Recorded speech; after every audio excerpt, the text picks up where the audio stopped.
Bon, c'est sûr que le samedi prochain, nous avons un service également ici à partir de 14 h.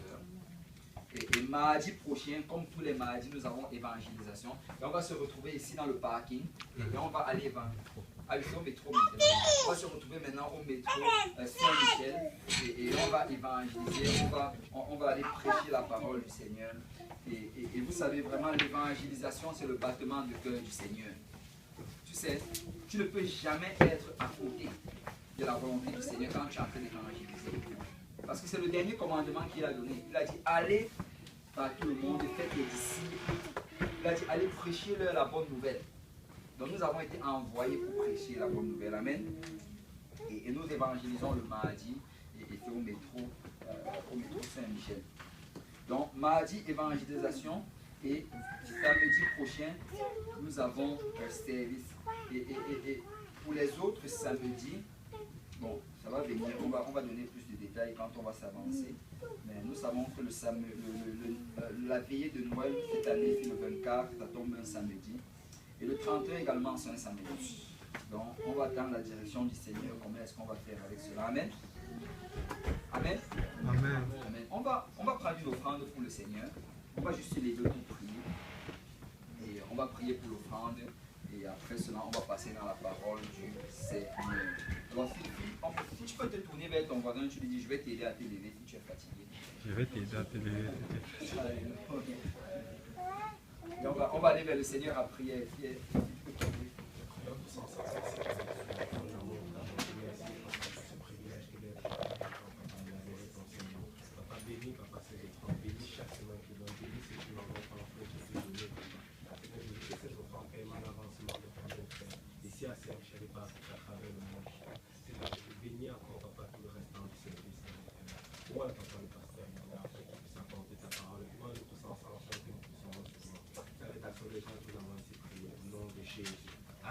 Amen. On peut dire au nom de Jésus. Au nom de Jésus. Vous pouvez vous asseoir dans la présence du Seigneur. Et si vous êtes avec nous pour la première fois, vous n'êtes pas prendre. C'est vraiment un service qui est un service de notre part pour vous. Et nous voulons prendre une offrande pour permettre à l'œuvre du Seigneur de continuer d'avancer. Vous pouvez vous asseoir dans la présence du Seigneur. Et vraiment, le Seigneur est en train de faire de grandes choses. Amen. Le Seigneur fait de grandes choses. Et moi, je crois fermement que bientôt, on sera tellement nombreux ici qu'il va falloir qu'on aille juste chercher une autre bâtisse. Amen. Parce que le Seigneur va ajouter chaque jour à son église, comme il a fait avec la première église. Vous savez, Dieu est au contrôle de son église. Ça, ce n'est pas l'église d'un homme, c'est l'église de Dieu. Amen. Ça n'a jamais été une œuvre d'un homme. C'est toujours l'œuvre de Dieu. Et même dans ta vie, le jour où tu obéis à l'évangile, c'est l'œuvre de Dieu. Dès ce moment, il commence à agir. Regardez, dans l'Ancien Testament, on parle souvent de ceci. On dit que c'était le temps où il agissait selon les œuvres. Mais aujourd'hui, nous ne sommes pas dans les œuvres, nous sommes dans la grâce. Les œuvres, chacun devait faire son œuvre pour avancer. Mais aujourd'hui, on est dans la grâce. Ça veut dire que c'est le Seigneur qui le fait pour toi. Amen. C'est l'Esprit de Dieu qui le fait pour toi. Tout ce que tu as à faire, c'est de suivre selon l'Esprit. La Bible dit que ceux qui sont appelés fils de Dieu, c'est ceux qui marchent selon l'Esprit. Alors que tu suis l'Esprit, l'Esprit combat et l'Esprit pourvoit pour toi. Amen. On va aller directement dans la parole du Seigneur. On va aller dans le livre de Matthieu. Non, pardon. Le livre des Hébreux. Alléluia. On va aller dans Hébreux.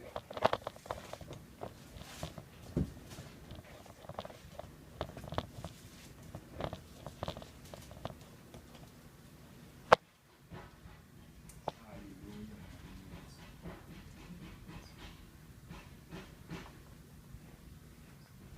Vous savez, on peut s'élever pour la lecture de la parole de Dieu. Hébreux chapitre 9.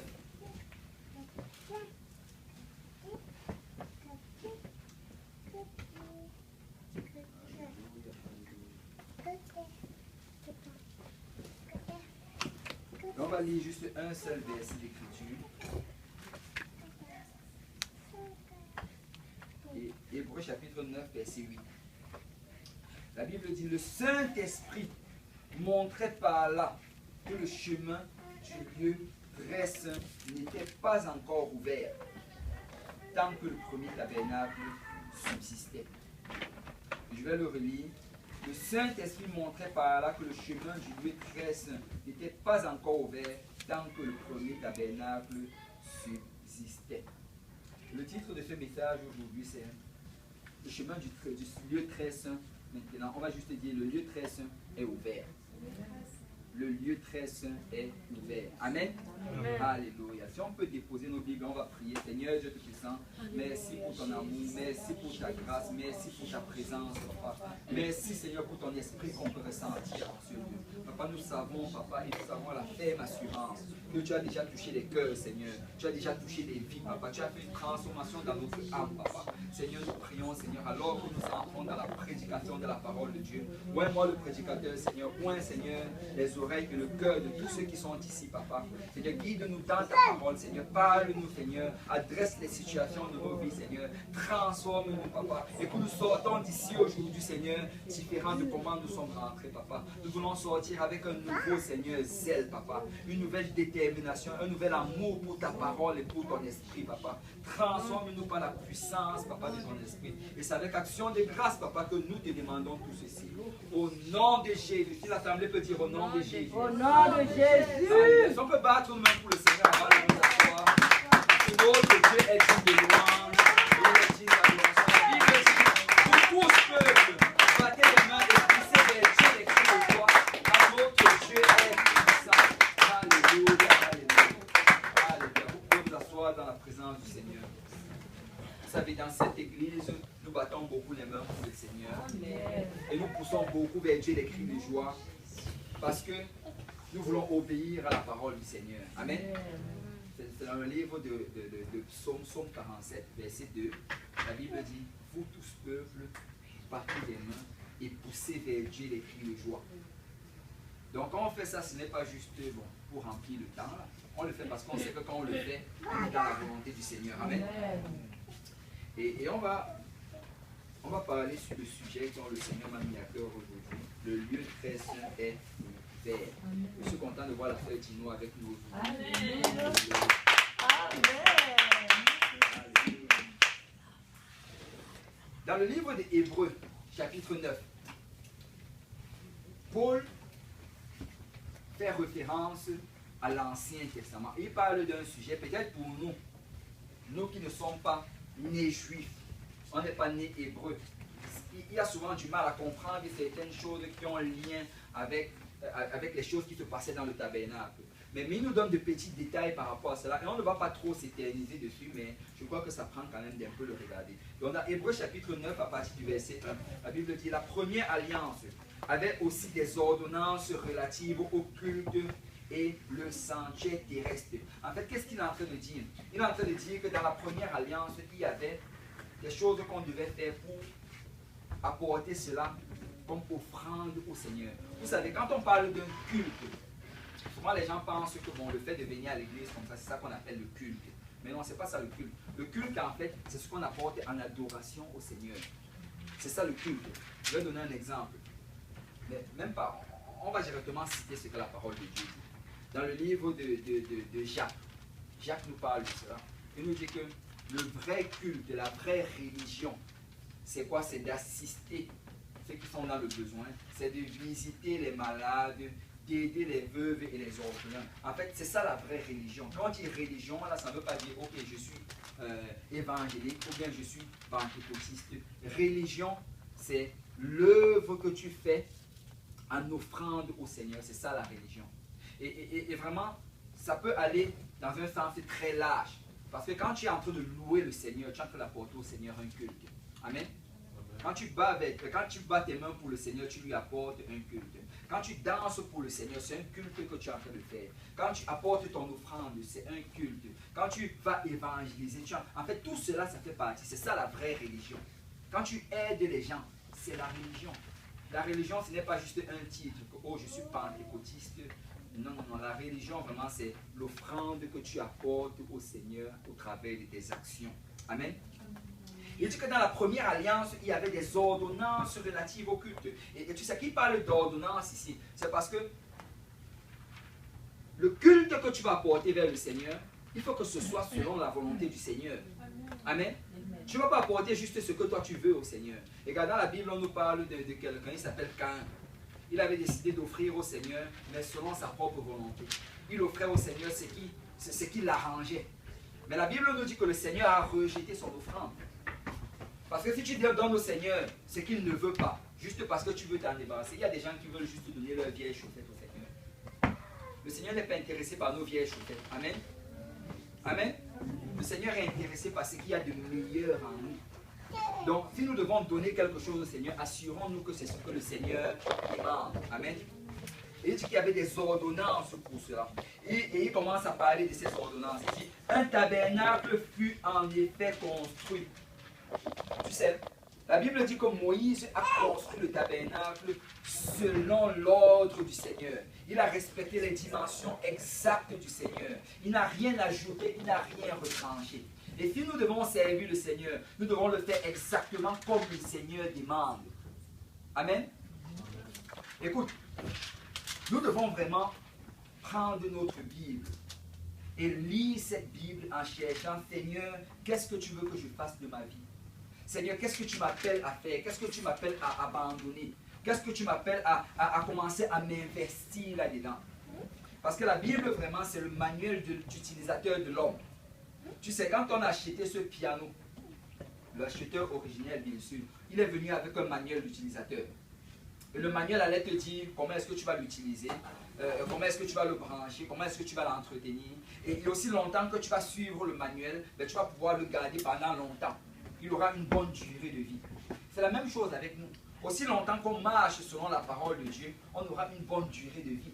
Et si on marche bien selon sa parole, on aura la vie éternelle. Amen. Et vraiment, ce que nous devons faire, c'est regarder ce que le Seigneur veut qu'on fasse dans nos vies et le mettre en pratique. Nous devons mettre en pratique ce que le Seigneur veut. Et Moïse, la Bible dit qu'il a construit le tabernacle du Seigneur exactement comme le Seigneur avait demandé qu'il le fasse. Et vous savez, quand Moïse a fini de construire ce tabernacle, on dit que la présence de Dieu est tombée dans le tabernacle. C'est pour que la présence de Dieu tombe dans un endroit, il faut que ce soit selon ce que le Seigneur a demandé. Et nous allons faire selon ce que le Seigneur a demandé. Amen. Et on dit, regarde, il commence maintenant à décrire comment c'était. Il dit, dans la partie antérieure, appelée le lieu saint, était le chandelier, la table et les pains de proposition. Derrière le second voile se trouvait la partie du tabernacle appelée le Saint des Saints, renfermant l'autel d'or pour les parfums et l'arche de l'alliance entièrement recouverte d'or.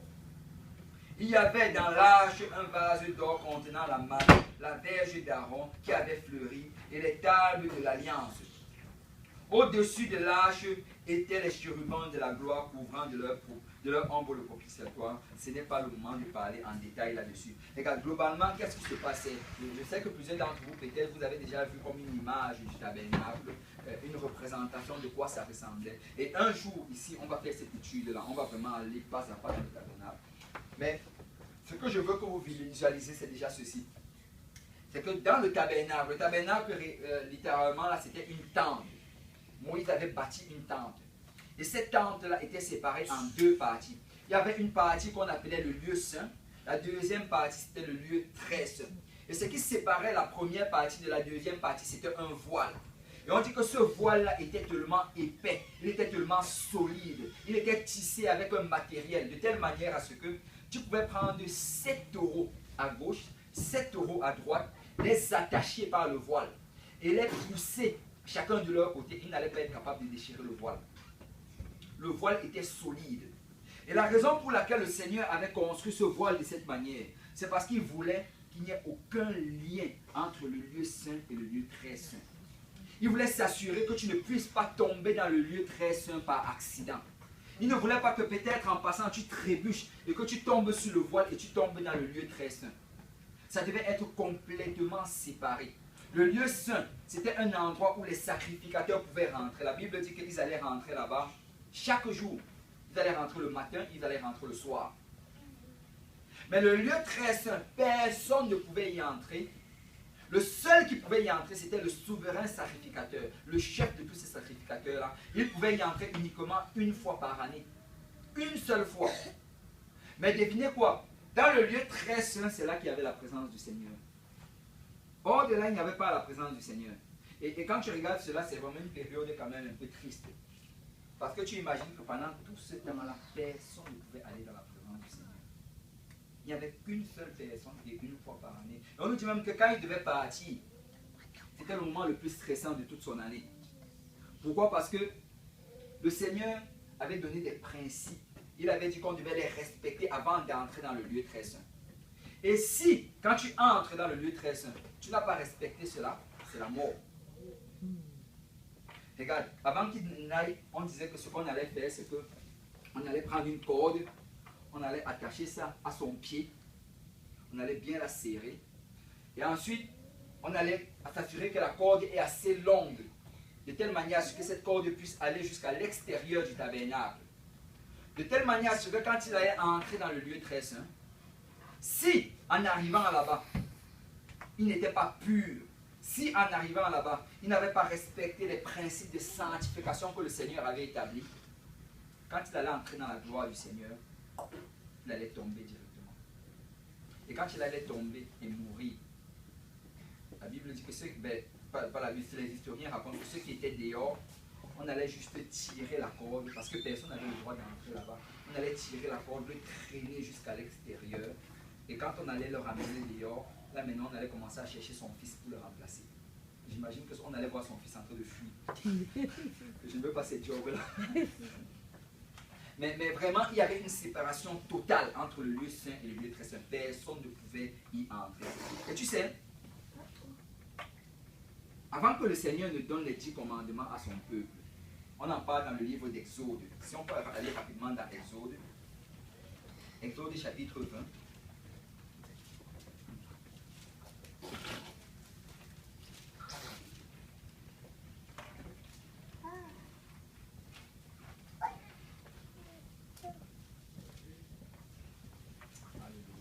Exode chapitre 20, regardez bien ceci.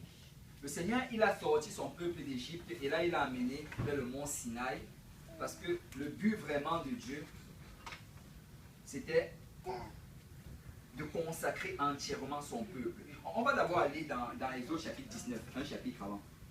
La Bible nous dit, à partir du verset 1, le 3e mois après leur sortie du pays d'Égypte, les enfants d'Israël arrivèrent ce jour-là au désert de Sinaï. Étant partis de Réphidim, ils arrivèrent au désert de Sinaï et ils campèrent dans le désert. Israël campa là vis-à-vis de la montagne. Verset 3, Moïse monta vers Dieu et l'Éternel appela du haut de la montagne et en disant, tu parleras ainsi à la maison de Jacob et tu diras aux enfants d'Israël, vous avez vu ce que j'ai fait à l'Égypte et comment je vous ai porté sur des ailes d'aigle et amené vers moi.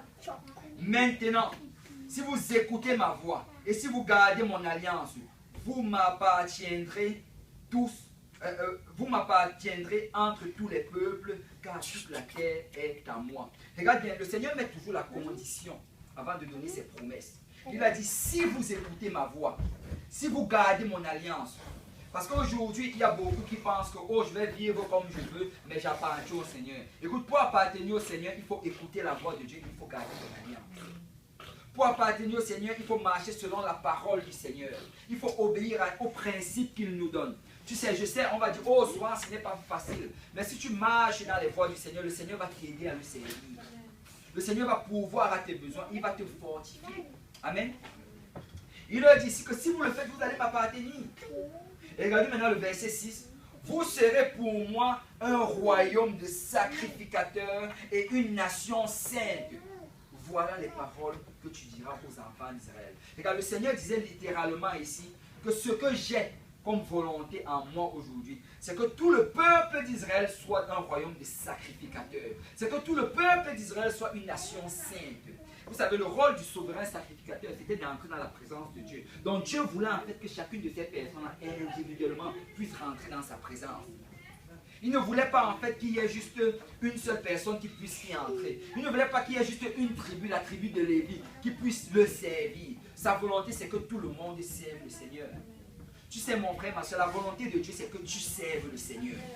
La volonté du Seigneur, c'est que tu t'abandonnes dans ses voies. Et pour la Bible, ce n'est pas juste pour que le pasteur le lise. C'est pour que chacun des saints lise la parole de Dieu. Chacun d'entre nous, nous sommes appelés à méditer cette parole, à lire cette parole, à se plonger dans cette parole. Écoute, certaines personnes sont souvent confuses parce qu'ils pensent que la Bible, que la parole de Dieu, tu dois juste l'étudier quand tu dois l'enseigner aux gens. Ce n'est absolument pas ça. En fait, quand on étudie la parole de Dieu, c'est parce qu'on veut plus connaître Dieu. Amen. Le but de chaque chrétien, c'est de connaître Dieu. Seigneur, que je te connaisse au travers de ta parole. Révèle-toi à moi dans ta parole. Montre-moi ce que tu veux faire de ma vie. Et montre-moi comment tu veux m'utiliser. Quand on lit la parole de Dieu, on doit aller vraiment avec cette attente-là. Que Seigneur, je veux que tu te révèles à moi. Montre-moi une nouvelle face de toi aujourd'hui. Montre-moi une nouvelle dimension de ta présence, de ton esprit. Amen. Mais regardez, qu'est-ce qui s'est passé? C'est que le Seigneur, donc, il leur a demandé de se sanctifier, de se présenter devant la montagne. Ils sont tous venus devant la montagne. Et là, il a donné les 10 commandements. Et la Bible dit que pendant qu'il donnait cela, il y avait le feu, il y avait le tonnerre, il y avait les grondements, il y avait les éclairs qui se produisaient. Et on dit que la montagne devant eux était embrasée. Et quand ça s'est passé, regardez maintenant le verset 18 du chapitre 20. On dit, tout le peuple entendait les tonnerres et le son de la trompette. Il voyait des flammes et la montagne fumante. À ce spectacle, le peuple tremblait et se tenait dans l'éloignement. Ils ont eu peur de Dieu. Ils dirent à Moïse, parle-nous toi-même et nous écouterons, mais que Dieu ne nous parle point de peur que nous ne mourions. Tu sais, ce n'est pas Dieu qui a dit cela, c'est le peuple qui a dit cela. Dieu voulait se rapprocher d'eux. Dieu voulait avoir une relation plus intime avec eux. Mais ils ont dit que non, non Seigneur, nous ne voulons pas que tu nous parles, mais nous voulons que tu choisisses Moïse, que tu parles à Moïse et que Moïse va nous parler. Pour moi, c'est l'un des moments les plus tristes de toute l'humanité. Parce que le Dieu de gloire, le Seigneur des Seigneurs, le Créateur du ciel et de la terre, il était désireux de parler à chacun de ses enfants. Mais là, ils ont dit que non, non, parle juste à un homme et lui, il va nous parler. Nous avons peur de toi, Seigneur. Et vous savez, on regarde cela, on dit que combien est-ce qu'ils ont pu faire une chose pareille, mais aujourd'hui encore, nous faisons la même chose.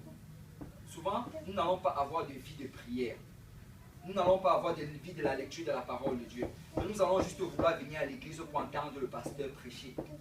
Nous allons juste vouloir qu'on nous enseigne la parole de Dieu. Tu sais, le Seigneur veut que tu ailles d'une nouvelle dimension. Dans la dimension où toi-même tu commences à chercher. Seigneur, je veux que tu me parles. Seigneur, je veux que tu me révèles à toi. Que tu te révèles à moi. Seigneur, je veux que tu m'ouvres les yeux à ta parole. Je veux que tu mettes en moi la connaissance de Dieu. Parce que Dieu désire que chacun d'entre nous le connaissions. Dieu désire que nous ayons une relation personnelle avec lui. Amen. Et là, Moïse essayait même de les convaincre. Non, non, non, mais eux, ils ne voulaient rien savoir. Mais vous savez quoi? Quand tu reviens par contre dans le livre des Actes, la Bible nous dit que le Seigneur encore, il a refait encore cette même chose-là. Il a recommencé une nouvelle alliance. Parce que dans le livre de Jérémie, Jérémie chapitre 31, la Bible dit, si on peut aller rapidement dans Jérémie 31, Jérémie 31, 31.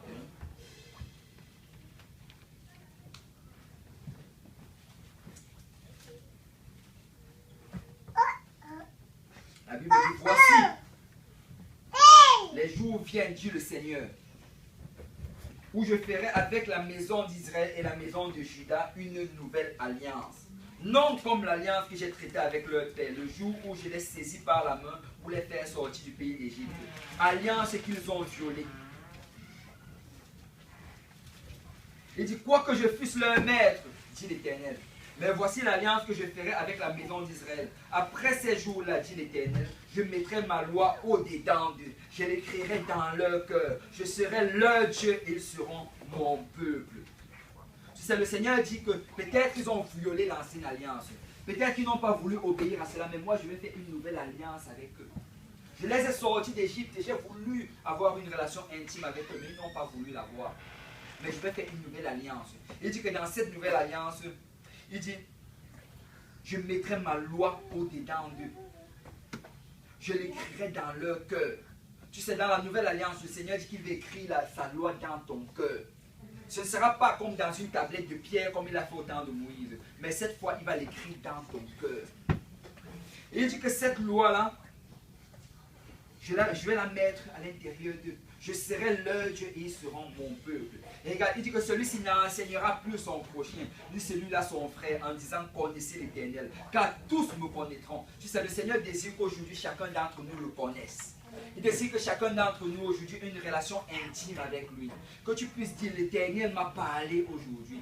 Amen. Que tu puisses dire, oh j'ai entendu la voix de l'Éternel. Le Seigneur m'a dirigé. Le Seigneur m'a guidé. Le Seigneur m'a fortifié. Oh pasteur, oui tu prêches. C'est ça que le Seigneur m'a dit aujourd'hui quand je priais. Je confesse cela dans l'esprit. Il m'a parlé. Et comme de la parole de deux ou de trois, toute vérité est établie. Je confesse que c'est ainsi que c'est arrivé. Le Seigneur désire que nous ayons une relation intime et personnelle avec lui. Et il dit que personne ne va plus dire vous connaissez l'Éternel parce que vous connaîtrez l'Éternel. Il dit depuis le plus petit jusqu'au plus grand, dit l'Éternel, car je pardonnerai leur iniquité et je ne me souviendrai plus de leur péché. Vous savez, la chose vraiment qui séparait et qui empêchait le peuple de Dieu d'entrer dans le lieu très saint, c'était le péché. C'était le péché. La Bible dit qu'il n'y a aucun péché qui peut rentrer dans la gloire du Seigneur. Regarde, vous savez quoi? Il n'y a aucun péché qui va aller au ciel. Pour qu'on aille au ciel, il faut qu'on soit purifié de tout péché. Regarde, moi avant, j'avais ce problème-là, ce questionnement-là, quand je venais d'entrer dans le Seigneur. Je me disais, Seigneur, tu dis qu'il n'y a aucun péché qui va rentrer au ciel. Je vois dans ta parole que rien d'impur ne va aller au ciel. Mais si, Seigneur, le jour où la trompette sonne, ce jour-là, j'étais en train de marcher, et que quelqu'un est passé, il pleuvait peut-être, il y avait une flaque d'eau, et que quelqu'un est passé avec sa voiture, il m'a éclaboussé avec de l'eau, et que l'eau a sali complètement tout mon habit blanc, et que là je me retourne et j'ai une mauvaise pensée contre cette personne, et que la trompette sonne. Qu'est-ce qui va se passer? Et j'avais ces questionnements-là avant. Parce que vous savez quoi? Aujourd'hui, nous marchons selon l'Esprit du Seigneur. Nous obéissons à la parole du Seigneur. Mais il y a des fois qu'on tombe. Il y a des fois qu'on est passé rapide pour bloquer notre bouche. Amen. Il y a des fois qu'on est passé fort pour bloquer nos pensées. Bien sûr, quand ça arrive, on se répand. Seigneur, pardonne-moi pour ce que je fais, pour ce que je viens de faire. Seigneur, purifie-moi encore afin que je puisse me remettre sur le droit chemin. Mais on doit avouer que souvent ça arrive. Amen. Mais la Bible dit ceci, que si nous marchons dans la lumière, comme Jésus-Christ est dans la lumière, le sang de Jésus-Christ nous purifie de nos actions chaque jour. Alors que nous sommes en train de marcher, le sang de Jésus nous purifie. Alors laisse-moi te dire que le jour où tu obéis à l'évangile, peu importe ce qui se présente dans ta vie, quand tu es en train de marcher dans un esprit de repentance, le sang de Jésus te purifie. Peu importe ce qui se présente devant toi, le sang de Jésus te purifie. Ça prend juste que tu marches dans la lumière. Et que je ne suis pas en train de parler de ceux qui disent, oh, je vais commettre ce péché et je sais que le sang de Jésus va me purifier. Écoute, si tu es en train de le faire, tu es en train de marcher dans la chair, tu ne marches pas dans la lumière. Mais si tu marches dans la lumière, tu dis, Seigneur, je veux obéir à ta parole. Je veux me soumettre à ta parole. Je veux vivre comme toi, tu as vécu sur cette terre, en m'éloignant de toute forme d'iniquité. Si tu fais cela et que tu tombes, la Bible dit que le juste tombe 7 fois et il se relève. La Bible dit que si je suis assis dans les ténèbres, l'Éternel sera ma lumière. Ne te réjouis pas contre moi, mon ennemi, car si je tombe, je me relèverai. Parce que la Bible nous dit en fait que peu importe ce qui arrive, il n'y a aucune condamnation en nous. Parce que nous sommes en Jésus-Christ. Peu importe les attaques de l'ennemi, le sang de Jésus te purifie complètement. La Bible nous dit que Jésus-Christ est monté comme un intercesseur au ciel. Il est en train d'intercéder pour nous présentement. Vous savez vraiment le but de l'intercesseur, c'est celui qui va se placer entre le jugement de Dieu et la personne. C'est ça l'intercesseur. Quand on parle souvent d'intercéder, là quand on dit que nous devons intercéder pour nos familles, ça veut dire que nous savons que la manière dans laquelle ils sont en train de vivre présentement, c'est hors de la volonté de Dieu. Nous savons que ce qu'ils sont en train de faire, c'est en train d'appeler le jugement de Dieu dans leur vie. Mais nous savons aussi que Dieu demande un intercesseur. Amen. Dieu demande quelqu'un qui va se placer à la brèche. Alors nous venons nous placer entre le jugement de Dieu et cette personne. Et nous disons, Seigneur, à cause de ta bonté, à cause de ta miséricorde, sauve les membres de ma famille. À cause de ta bonté, à cause de ta miséricorde, pardonne encore, purifie-les encore, lave-les encore, change leurs pensées, délivre-les de toute forme de lien, mais qu'ils viennent à toi. Et c'est vraiment ça l'intercession. Et comme j'ai vu un autre intercesseur, peu importe ce qui nous arrive, nous avons la ferme assurance qu'on va y arriver. Amen. Nous allons y arriver, parce que Jésus va essayer. Mais regarde, quand tu regardes vraiment dans l'ancienne alliance, et tu commences à étudier cela, tu vois comme on l'a lu tantôt. La première chose, j'aurais tellement voulu avoir ce tableau-là, mais je ne l'ai pas. J'espère que vous allez pouvoir faire bouger votre imagination. Mais globalement, quand tu regardes comment est-ce que le tabernacle était dressé, il y avait une grande barrière. Et cette barrière-là, ça avait la taille à peu près ça avait la taille à peu près de 2 mètres, cette barrière. Et cette barrière-là, ça couvrait complètement la tente, qu'on appelle le tabernacle. Et quand tu allais entrer, quand tu allais traverser cette barrière, la première chose que tu allais d'abord voir, c'est la cour. On appelait ça le parvis. La cour. Et quand tu allais t'avancer vers la cour, sur la cour, la première chose que tu vas d'abord voir, c'est un grand autel. Un autel, en fait, c'était quoi? On avait rassemblé des pierres et on avait assemblé ça de telle manière à ce que ça forme une large forme en cube. Et le but de cet autel-là, c'était là qu'on allait offrir les brebis en sacrifice. Et on appelait ça l'autel des sacrifices. Et après l'autel, il y avait une cuve. Et dans cette cuve-là, il y avait de l'eau. Et on appelait ça la cuve d'airain. Amen. Et c'est de ça qu'il est en train de parler dans Hébreux chapitre 9, on a lu tantôt. Et quand tu allais passer la cuve d'airain, là maintenant, il y avait le tabernacle en tant que tel. Il y avait la tente. Et c'est dans cette tente-là maintenant qu'on a vu une séparation à travers du voile. Il y avait avant le voile le lieu saint et après le voile le lieu très saint. Et avant le voile, dans le lieu saint, il y avait 3 choses. La première des choses, c'était le chandelier. Le chandelier, vraiment, c'était comme une petite pièce là qui portait 7 bougies. C'est ça qu'on appelait le chandelier. Et c'était ça, en fait, qui éclairait le lieu saint. Et après cela, il y avait la table des pains de proposition. Sur cette table-là, il y avait des pains. Et ces pains-là devaient être renouvelés quotidiennement.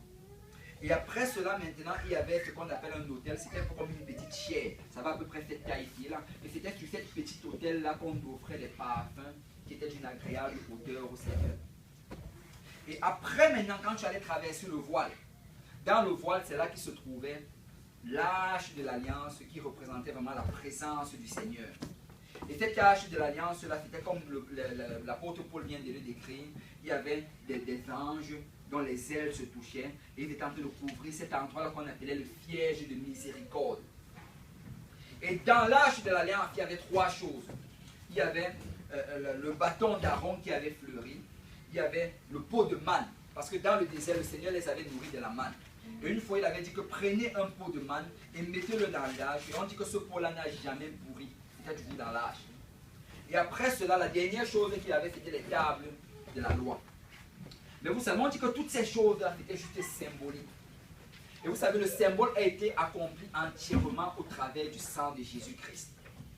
Regardez ceci.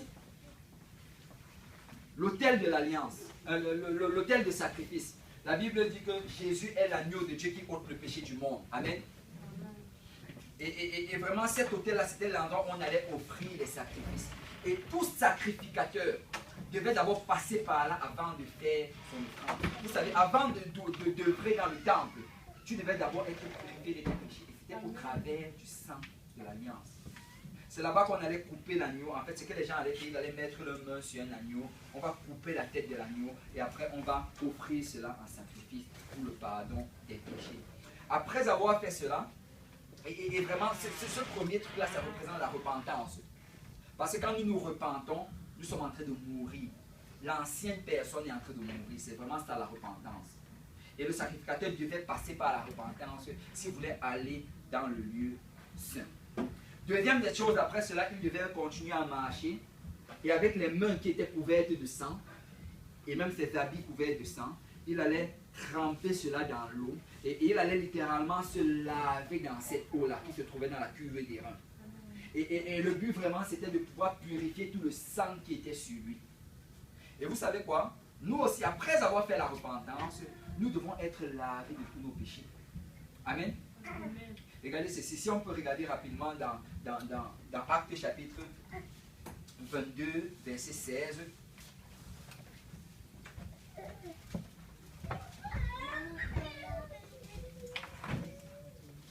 Acte 22, 16.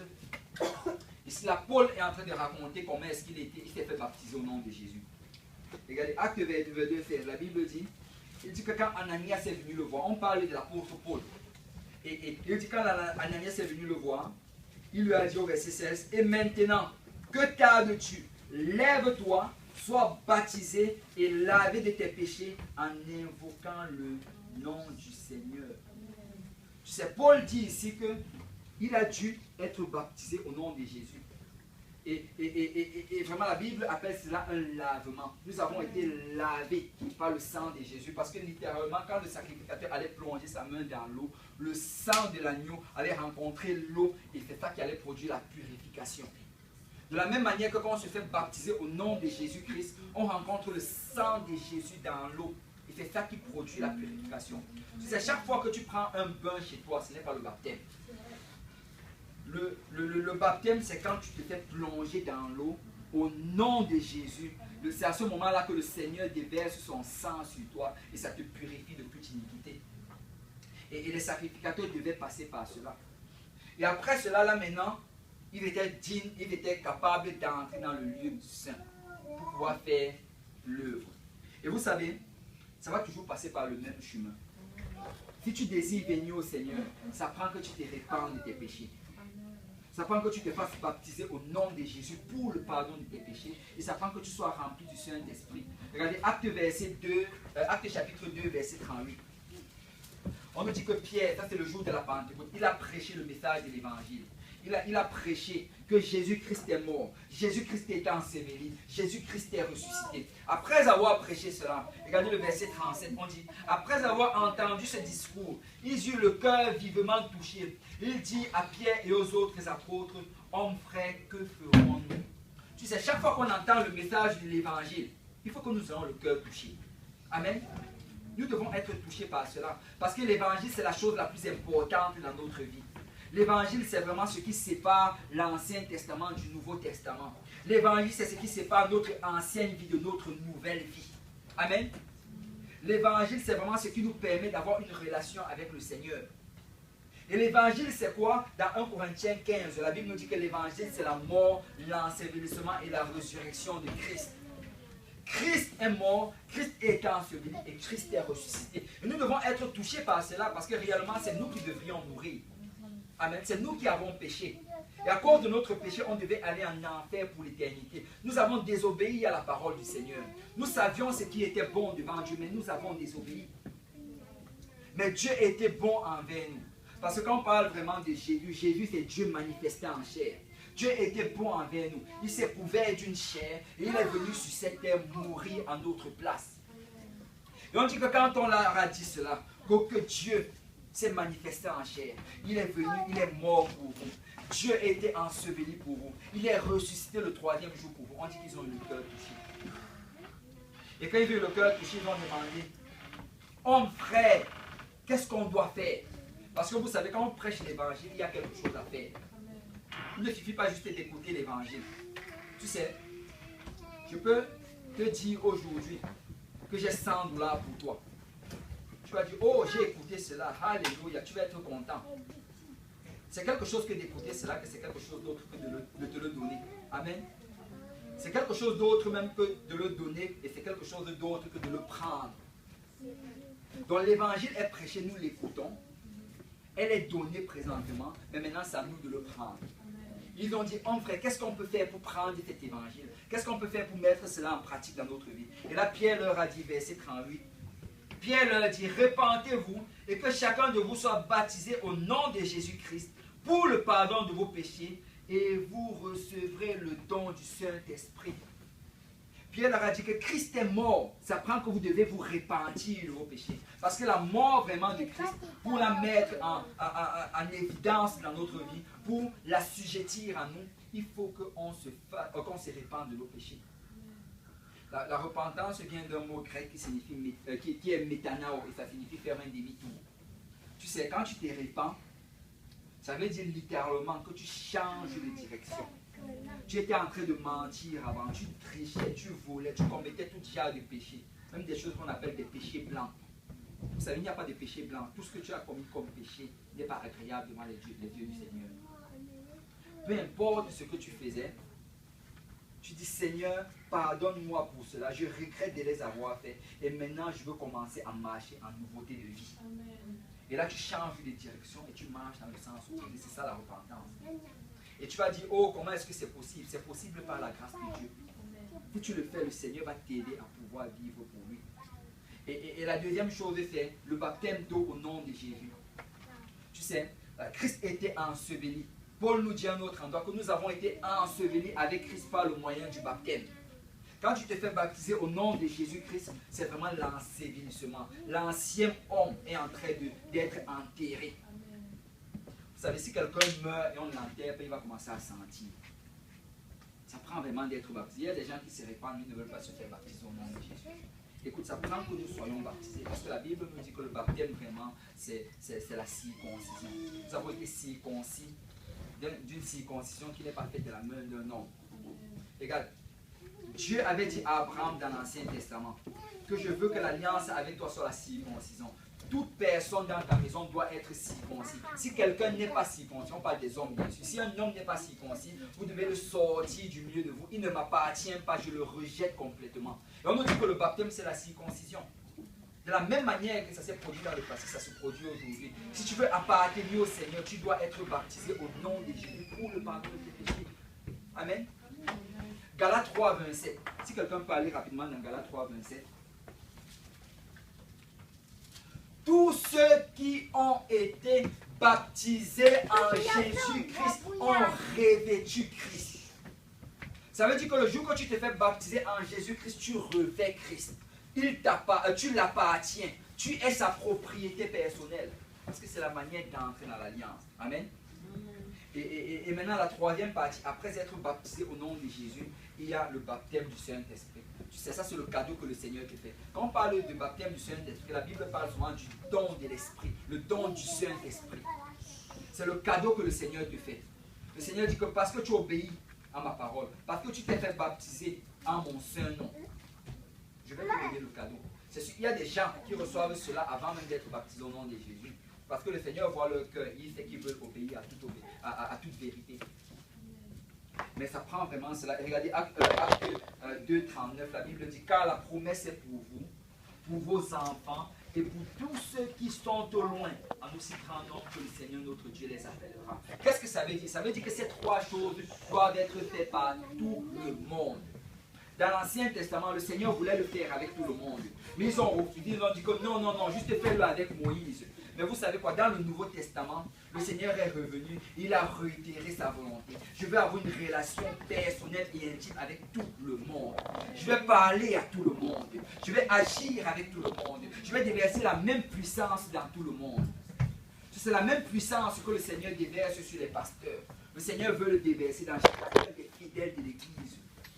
La même puissance qu'il le déverse dans un prophète quelconque, le Seigneur veut le déverser dans chacun des fidèles de l'Église. Parce que son désir vraiment, c'est qu'il soit visible dans chacun d'entre nous. Amen. Et vraiment cette première alliance-là, parce qu'ils ont refusé de s'abandonner dans le Seigneur, on a dû choisir des personnes. On a choisi un souverain sacrificateur, et c'est lui le seul qui pouvait entrer dans le lieu très saint. On a choisi des sacrificateurs qui étaient la famille de Lévi, et c'est eux qui devaient entrer pour faire l'œuvre du Seigneur. Et vous savez, quand tu regardes vraiment l'œuvre du Seigneur qu'ils étaient en train de faire, la Bible nous dit en fait que ce qu'ils devaient faire, c'est que chaque jour, ils devaient entrer dans le lieu saint.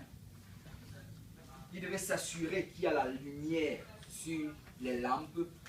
Parce que, en fait, pendant la nuit, avant d'aller se coucher, ils allaient venir allumer les lampes, pas la lampe, le chandelier d'or. Et quand le matin allait revenir, ils allaient venir, ils allaient éteindre cela parce qu'ils devaient rentrer le matin, ils devaient rentrer le soir. Et vraiment l'office c'était de s'occuper de cette lampe-là, de s'assurer qu'il y a le pain sur la table du pain de proposition et de mettre du feu sur l'autel d'encens. Et vous savez, je vais juste m'arrêter un peu sur ces choses-là parce que la Bible dit qu'aujourd'hui nous sommes un sacerdoce royal. Nous sommes une nation sainte. Amen. Écoute, ce que le Seigneur voulait faire avec le peuple d'Israël, il n'a pas pu le faire parce qu'ils n'ont pas voulu le faire. Mais aujourd'hui, nous avons choisi de vouloir le faire avec le Seigneur. Amen. Nous avons choisi d'être des sacrificateurs du Seigneur. Nous avons choisi de marcher dans la volonté du Seigneur. Je ne sais pas s'il y a quelqu'un ici, mais moi, je veux que Dieu m'utilise. Je veux que Dieu se serve de moi pour son œuvre. Je veux travailler dans l'œuvre du Seigneur, dans le royaume du Seigneur. Mon désir, c'est que le royaume de Dieu prospère. Amen. Et si vous êtes ici aujourd'hui, c'est parce que le Seigneur veut vous utiliser. Il veut vous utiliser pour gagner les gens ici à Saint-Michel. Écoute, la volonté du Seigneur dans ta vie, c'est vraiment que tu travailles dans son royaume. La volonté de Dieu dans ta vie, c'est de t'utiliser pour gagner d'autres âmes. Certaines personnes pensent que la volonté de Dieu dans leur vie, c'est d'avoir une maison, de se marier et d'être riche. Ce n'est pas ça la volonté de Dieu dans ta vie. Tu sais, Dieu t'appelle à travailler pour son royaume. Mais alors que tu es en train de faire des choses pour son royaume, il va te bénir. Il va te bénir. Crois-moi, il va te bénir. La Bible dit, cherchez premièrement le royaume et la justice de Dieu. Et toutes ces choses vont vous être données par-dessus. Je ne suis pas en train de dire que nous tous nous avons été appelés à être pasteurs. Je ne suis pas en train de dire que nous tous nous avons été appelés d'être dirigeants des champs. Ou bien que nous tous nous avons été appelés d'être prophètes. Mais chacun d'entre nous, nous avons une œuvre spéciale que le Seigneur a conçue pour nous. Écoute, peut-être l'œuvre du Seigneur dans ta vie, c'est que tu vas juste te promener et commencer à saluer tout le monde en souriant et en leur disant que le Seigneur est bon et le Seigneur a de grandes choses pour toi. Mais si c'est ça l'œuvre du Seigneur dans ta vie, eh bien fais-le. Peut-être l'œuvre du Seigneur dans ta vie, c'est que tu vas ouvrir ta maison et que tu vas inviter des gens et que tu vas peut-être inviter le pasteur, que le pasteur vienne, je veux que tu enseignes l'étude biblique à ces personnes-ci. Si c'est ça que le Seigneur t'a appelé à faire, fais-le. Peut-être l'œuvre du Seigneur dans ta vie, c'est que tu vas donner en abondance pour l'avancement du royaume de Dieu. Tu vas donner de tes finances et tu vas donner de tout ce que tu as juste pour que le royaume de Dieu soit bâti. Si c'est ça que le Seigneur t'a appelé de faire, fais-le. Peut-être l'œuvre du Seigneur, c'est que tu dois être un intercesseur, que tu dois prier jour et nuit pour que l'œuvre du Seigneur prospère ici à Saint-Michel. Si c'est ça que le Seigneur t'a appelé de faire, fais-le. Mais chacun d'entre nous aujourd'hui, nous avons une œuvre à laquelle le Seigneur nous a appelés. Amen. Dis à ton voisin, tu as une œuvre que le Seigneur a conçue pour toi. Et les sacrificateurs, ce qu'ils allaient faire, c'est que quand ils allaient rentrer, ils allaient entretenir la lumière. La Bible dit que nous sommes la lumière du monde. Nous sommes appelés à briller. Amen. Nous sommes appelés à ce que quand on nous voit, on reconnaisse que ça c'est un chrétien. Il est vraiment spécial. Et beaucoup d'entre nous, nous avons déjà eu ce témoignage. Quand notre lieu de travail, quelqu'un va venir dire, je ne sais pas ce qu'il y a, mais je sens qu'il y a quelque chose de spécial avec toi. Et ça c'est parce que la lumière brille. Mais vous savez, pour que la lumière brille, ça prend qu'il y ait de l'huile à l'intérieur. Amen. Amen. Pour que la lumière brille, ça prend qu'il y ait de l'huile. Nous devons être remplis continuellement du Saint-Esprit. Donc le Seigneur nous appelle à briller, mais pour qu'on brille, nous devons être des personnes qui prient, des personnes qui intercèdent, des personnes qui jeûnent, des personnes qui lisent la parole de Dieu. On doit être remplis de l'Esprit de Dieu. C'est ça à quoi le Seigneur nous appelle. Et à travers cela, on va briller et on va glorifier le nom du Seigneur. Autre chose encore, le Seigneur nous appelle à entretenir les pains. Le pain, vraiment, ça représente la parole de Dieu. Tu sais, la parole de Dieu, ça doit être la chose la plus importante dans ta vie. Tu dois t'assurer que tu livres la parole de Dieu chaque jour. Tu dois t'assurer que tu as une relation avec la parole de Dieu, que tu obéisses à la parole de Dieu, que tu embrasses la parole de Dieu. Écoute, la Bible dit que la parole de Dieu est plus sucrée que le miel. Ça doit être sucré dans ta bouche. Écoute, souvent on va prêcher la parole et tu auras l'impression que c'est comme si on est en train de t'accuser. C'est comme si on est en train de te frapper. La Bible dit que c'est une épée à double tranchant. Quand ça va venir, souvent ça va faire mal. Mais tu sais quoi? Même si ça fait mal, réalise que ça c'est pour ton salut. Réalise que ça te rapproche de Dieu, que ça te transforme. Parce que nous sommes sauvés par la parole. Amen. Et le pain vraiment là, il devait manger de ce pain là chaque jour. Parce que c'est un pain qu'on mange quotidiennement. Amen. Le Seigneur dit, dans la prière qu'il nous a appris à faire, il dit, donne-nous aujourd'hui de notre pain quotidien. Nous devons manger sa parole chaque jour. Mais regardez ceci. Non seulement il y avait le pain, mais il y avait la table. La table, en fait, on nous dit que la table était faite de bois d'acacia. Le bois, ça va toujours représenter l'humanité. Et le but vraiment de la table, c'était de nous montrer que nous sommes appelés à porter cette parole-là. Nous devons la porter aux gens. Et on doit la porter avec humilité, on doit la porter avec beaucoup d'amour. Mais la volonté de chacun d'entre nous ici aujourd'hui, c'est de prêcher la parole de Dieu. Nous devons prêcher cette parole. On doit prêcher la parole de Dieu à notre lieu de travail. On doit prêcher cette parole avec nos familles, qu'on se rencontre pour les dîners de Noël, qu'on se rencontre au restaurant. Écoute, un endroit où tu vas, demande toujours, Seigneur, dis-moi ce que tu veux que je partage aujourd'hui. Vous savez, certaines personnes attendent juste d'être à l'église pour qu'un jour on leur donne l'opportunité de venir parler devant l'assemblée. Il y a tout un peuple dehors qui attend la parole du Seigneur. Il y a tout un peuple dehors qui désire entendre de la part de Dieu. Et Dieu veut nous utiliser pour leur prêcher la parole. On nous dit qu'il y avait une certaine période lors du réveil apostolique aux États-Unis où il y avait des hommes de Dieu. Ce qu'eux ils faisaient, c'est qu'ils allaient prendre une chaire, un pupitre, ils allaient juste aller se mettre à un coin de rue. Ils allaient dresser le pupitre là au coin de rue. Il allait se lever, prendre sa Bible, déposer la Bible là pendant que les passants sont en train de passer à gauche, à droite. Il allait commencer, Seigneur, Papa, béni sois-tu pour ta présence ici. Merci Seigneur d'avoir permis à ce qu'on ait un service, Seigneur, en ce lieu et en ce moment, Papa. Oigne ta parole, Seigneur, oigne tous ceux qui vont enseigner, Papa, et que ta présence tombe au nom de Jésus. Après avoir fait cela, il allait commencer à prêcher. Il allait prêcher la parole de Dieu. Il allait prêcher, les gens allaient passer, certains allaient passer, ils allaient être surpris. D'autres allaient passer, ils allaient être confus. Mais vous savez, il y avait des gens qui passaient et ils s'arrêtaient. Ils entendaient la parole de Dieu. Et on dit qu'il y avait tellement une forte puissance de l'Esprit de Dieu. Le Saint-Esprit tombait, les gens parlaient en d'autres langues. Il y avait des guérisons, il y avait des miracles. Tu pouvais vraiment ressentir la gloire du Seigneur en ce lieu-là. Moi, je crois qu'on est arrivé à ce point-là. Parce que nous sommes tous des sacrificateurs du Seigneur. Tu sais, peu importe qui tu es ici aujourd'hui, le Seigneur veut t'utiliser pour prêcher dans les villes. Il veut t'utiliser pour prêcher à ton lieu de travail. Il veut t'utiliser pour prêcher dans ta famille. Il veut t'utiliser pour prêcher dans le métro, dans le bus. Nous devons toujours être en alerte. Que Seigneur, juste donne-moi une parole pour quelqu'un aujourd'hui. Donne-moi une parole pour quelqu'un. Et déjà, on m'a déjà donné des témoignages où des gens d'ici, de cette église, ils allaient sortir, ils allaient être dans le bus. Le Seigneur allait les montrer quelqu'un dans le bus. Je veux que tu ailles lui dire ceci. Et quand ils allaient se lever, prendre leur courage à Dieu et aller parler de la part de Dieu, ils allaient voir comment le Seigneur allait agir puissamment. Ces personnes allaient obéir à l'évangile. Et moi je vous dirais vraiment qu'on est en ce moment-là. La Bible dit que la moisson est blanche. Il y a un peuple qui a soif de Dieu présentement. Quand vous regardez, vous voyez les gens en ce moment en haut, et vous vous dites, oh non, il ne peut pas vouloir le Seigneur. Laisse-moi te dire qu'il a soif de Dieu. Si le Seigneur te montrait vraiment ce à travers quoi il passe, si le Seigneur te montrait vraiment les désirs de Dieu qu'il a dans son cœur, tu serais juste choqué. Amen. Alors nous devons marcher toujours avec cette attente, Seigneur, je veux que tu m'utilises. Que quelqu'un dit, Seigneur, je veux que tu m'utilises. Seigneur, je veux que tu m'utilises. Alléluia. Et vraiment, ils allaient faire cela. Et après la table des pains de proposition, il y avait l'autel de l'encens. L'autel de l'encens, c'était l'autel où en fait on allait mettre le feu dessus. Et quand on allait brûler l'encens, ça allait monter une agréable odeur vers le Seigneur. Vous savez, quand tu regardes dans le livre d'Apocalypse, on fait référence à cet autel d'encens-là, à cette agréable odeur comme la prière des saints. Parce que la chose que le Seigneur nous appelle à faire, étant des sacrificateurs, c'est que nous devons intercéder. Nous devons prier pour les âmes. Écoute, chaque jour, nous devons nous assurer de prier pour les âmes.